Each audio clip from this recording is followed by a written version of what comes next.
Welcome to Science and the Apocalypse, where we take a look at modern science and apply it to post-apocalyptic scenarios. I'm Rob, of course, and this is Doug. We're both sort of doomsday preppers, but instead of stockpiling supplies, we've been stockpiling knowledge. Today we're going to show you suturing using real medical equipment, and then we're going to show you suturing using real not-so-medical equipment. This is Science and the Apocalypse.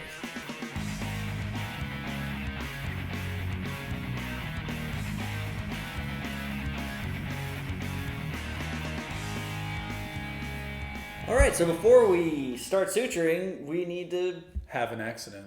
We need to have a little accident. This is our buddy Will.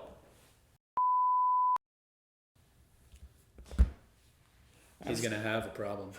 I'm just going to apply a small incision right here. Oh. I don't know, I think it was a little too much. Oh no. He died doing what he loved. Being a banana. Alright. I don't know. That looks right. I'm not a doctor, but I think that's where he goes. I think we need to try again. So William didn't make it.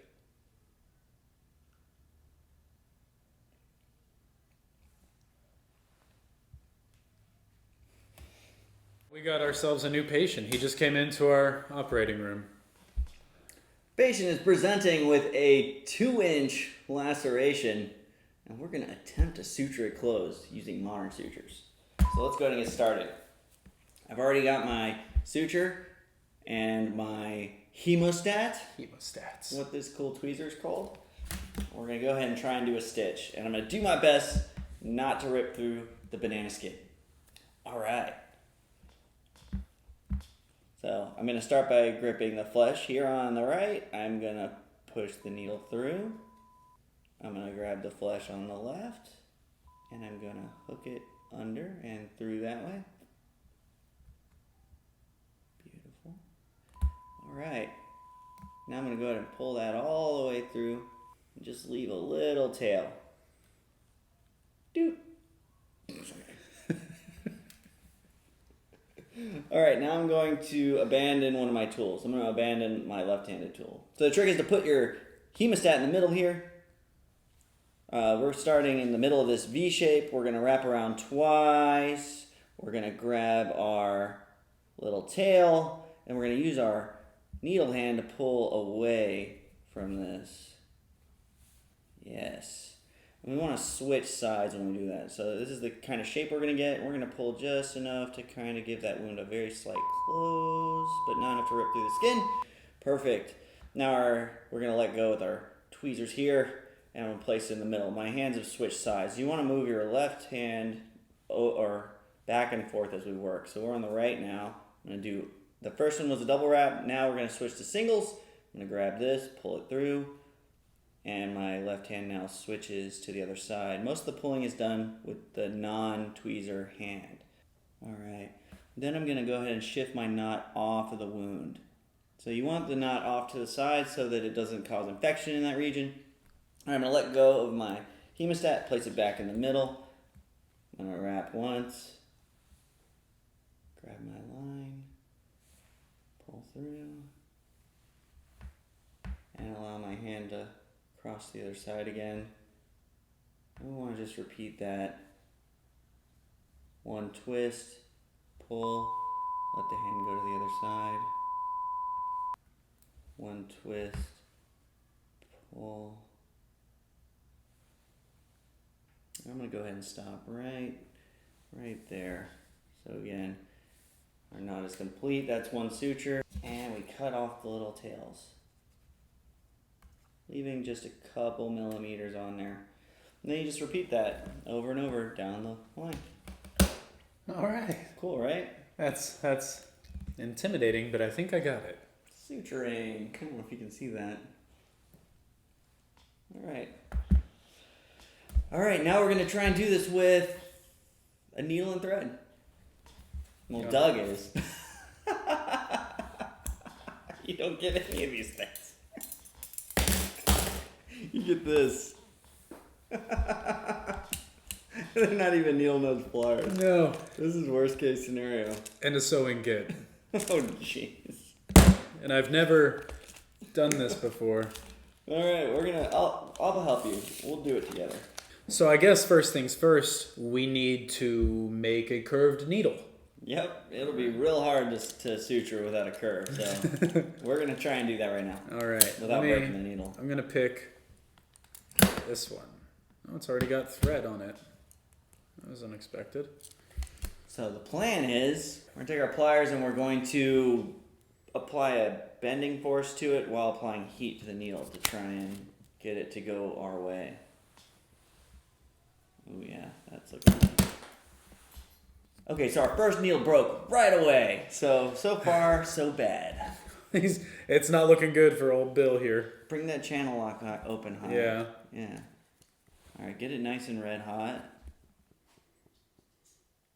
Good time to say there's a risk associated with this of needle breaking and shooting shards of metal at your face. So if you're gonna do this, use extreme caution. Don't do this at home. Or don't do it at home. Probably don't do it at home. Also, another good disclaimer. We are not doctors. Right. We don't know really what we're doing. I don't, at least. We more or less know what we're doing. Worried about pointing this at my face. All right. I'm going to let it go, and hopefully it holds its shape. This banana's gonna get it. All right, now you gotta thread a needle. Have you ever done that before?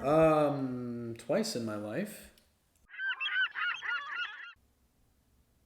Sorry, I got it. All right. So I'm gonna tie it off. The suture that you used, the medical one, was single. It was a single thread. So I'm gonna actually tie this and try and mimic that.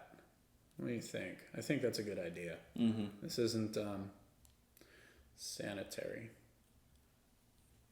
So I'm going to start sort of in the middle like you did. We're just going to pick a spot and get going on it. That's a good pierce. Hey, there we are. Look at that. Let's come out the other end. Right about there seems too far, but I like it, man. I think you did good. All right. That's a good. So we're gonna. All right. So I've got my guy, and we're gonna woo all the way to the end here. That looked right. Mm-hmm. Okay. No, it's not.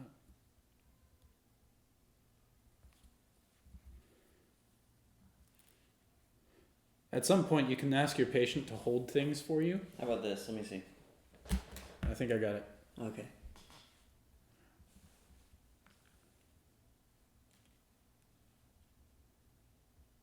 I think it's fine. It's not pretty, but... Well, doesn't have to be pretty. It just has to be. Why don't you just... Oh, okay. I'm so sorry. Oh, ripped right through him. This is very challenging. He's dead, Jim. All right, let's try again. All right. We're going to let the doctor give it an attempt. With the fingers. I'm just a butcher. Jesus, this is awful.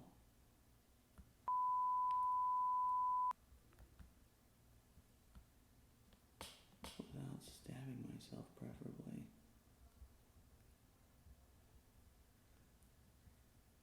Oh, get out there. This would hurt so bad. All of this.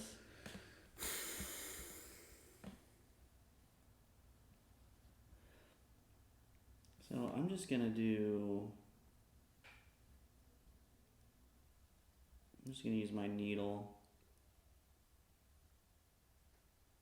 kind of as my hemostat.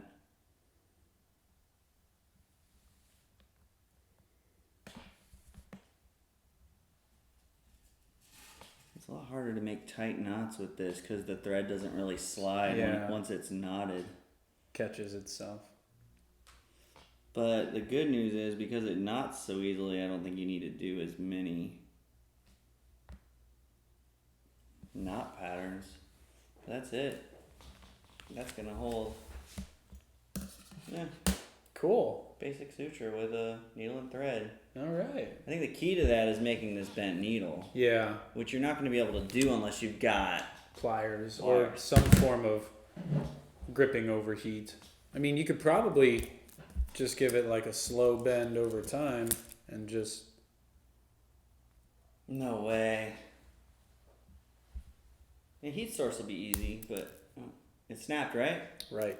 They're fragile. Yeah, they are. You have to apply heat. Yeah. Wow, that was a lot of fun. That was scary. It's stressful. Very stressful. Very, just little thing, you pull too hard, it pulls through the banana skin. I don't know.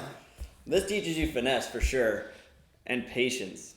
But he made it. He Little survived. smile. Cute little dumb Okay. smile. So the same for him. R.I.P. So the moral of the story is you can do this without modern medical equipment, but it's hard. It's challenging for sure. And you need to modify something. So you still need some kind of tool. We needed to use our channel locks and we needed a heat source in order to bend the needle. And the needles proved unbendable unless you had these kind of tools. Even trying to bend them gently with your fingers caused them to snap. Yeah, So- very, very fragile. So We figured it out, and it's totally feasible to accomplish. yeah, so don't try this at home, but if you have to, you could probably pull it off. Remember to like and subscribe. This is Science in the Apocalypse.